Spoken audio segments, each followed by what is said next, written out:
Welcome to Shiny New Clients, the marketing podcast that helps you attract shiny new clients to your business.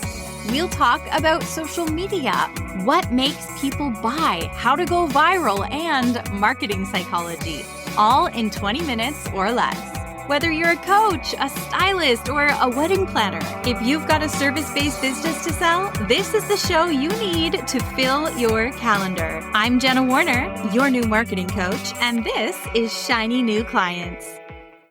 Your brain is a jerk. Our brains are so funny, and they can be such jerks to us. Okay, let me tell you a story. I don't know if you know this, but I am a kayaker. I love to kayak. I've done it for years. I've taken a million classes. And at the late spring of this year, I went to take a teacher training in Lake Ontario. And rolling your kayak is when you are sitting in your kayak and you go fully upside down into the water, submerged and upside down, and then back up the other side. And I should feasibly be able to do this. I've done it before.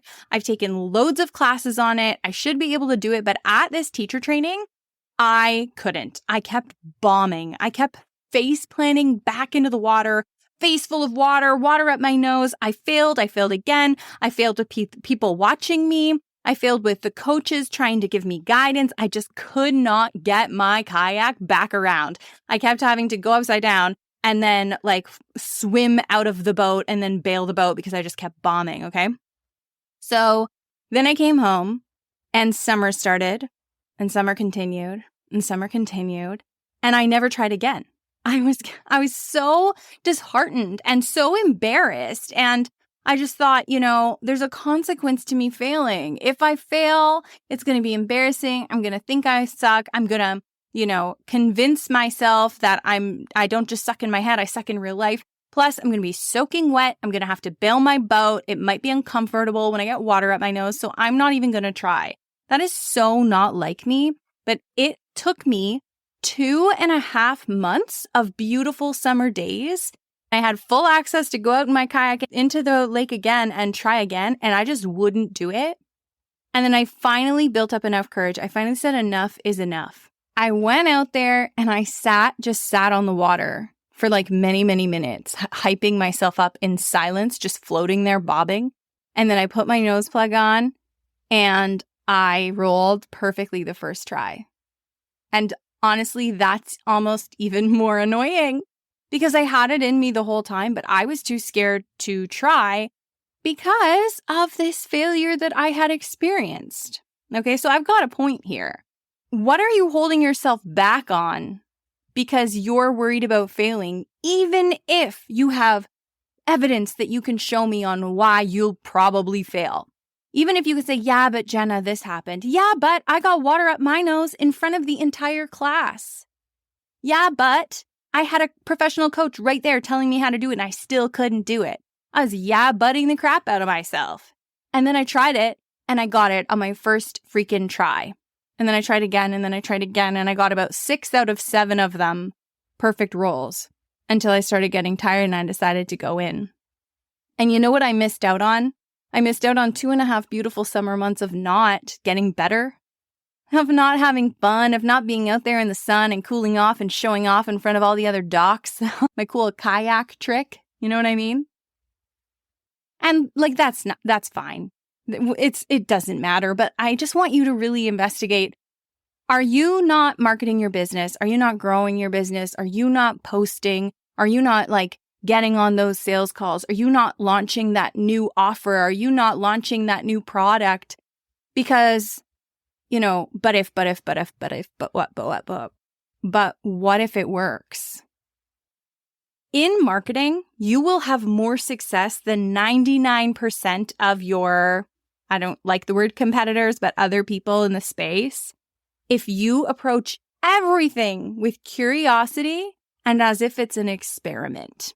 I learned the experiment outlook from my own business coach, and I try and take it with me whenever I can. I know our heads aren't in the game 100% of the time, but I try and keep my head in the game and approach everything like an experiment because not every post is going to pop off. And if you take that personally, that's going to hurt.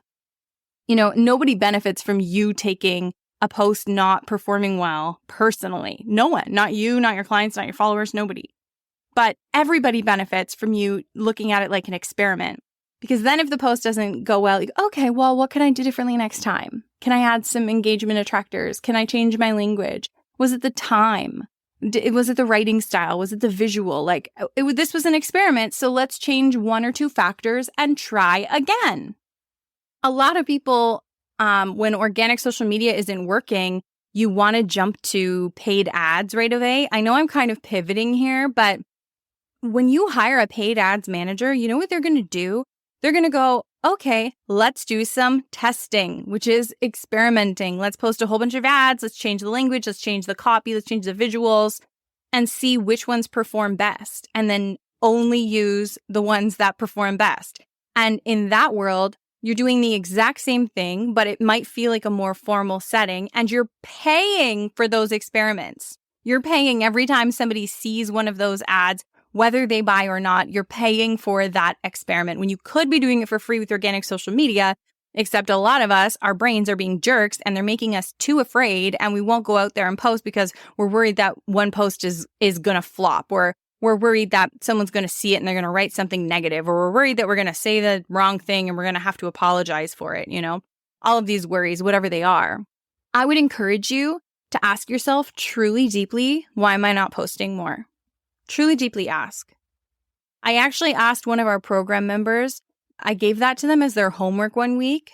Figure out why you're not posting and come back, and don't come up with any solutions, just come back with your reasons. Because your brain can't think of problems and solutions at the same time, and that's also what gets a lot of us stuck. So tell me all the problems. And they came back and they were like, Jenna, I did it, and I think I found out why I'm not posting. And one of the reasons was just like, someone else is always home and I'm embarrassed recording in front of them. And we were like, great, let's start doing your videos outside. Like, it was that simple. Other times I've asked and people are like, well, I get to this point where I go to post the picture and my phone is too full and then it takes me forever to find the picture. And then I ran out of memory on my phone. Great. Then pour yourself a glass of chamomile tea, sit down and empty out your phone one day, and that's your marketing time you put in that day. Sometimes they're big, giant reasons and scary reasons that are keeping you from posting and promoting your business. But more often than not, it's a whole bunch of tiny ones, and they all have solutions. They just feel super complicated right now because there's so many of them. So just write out your list. And then once the list is done, put on your solutions only hat and create a solution for each one of those perceived problems that's holding you back. Another thing that comes up a lot is marketing my business is going to take too much time. Okay, well, you either spend a little bit of time marketing your business, or you pay someone to do it, or you go get another job. I'm sorry if that sounds like harsh, but those are your options. And in a lot of cases, paying someone to do it is not the solution either, because you can't outsource your problems. I heard that from a coach once, and I was like, oh, ain't that the truth? I'm actually going to drop an episode that's 5 ways to speed up your social media marketing, because a lot of the time, it's not actually taking a long time. It's worrying about it that is taking up all your time, stressing about it, or not having systems in place to speed it up. Like, there are systems for all of this. The systems we teach in Magic Marketing Machine speed all of this up. I didn't come out of the womb fast at managing multiple social media presences at the same time. And thank God for that. I tried things. I created systems. I now teach those systems. We eliminate fluff. We eliminate the time vampires, if you will. We speed up the things that are working. We get consistent about it. We schedule time to do all these tasks.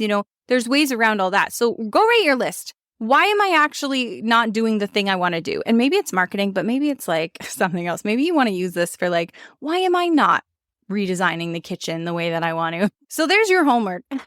We all want to listen to a podcast that assigns us homework. No, but seriously, why aren't you doing the thing you want to do? Especially if it's your marketing and it's your social media. Why aren't you doing it? Be realistic. List out all the problems. Throw yourself a pity party if you want to, all the problems, and then put on your solutions only hat and come up with a solution for each of them.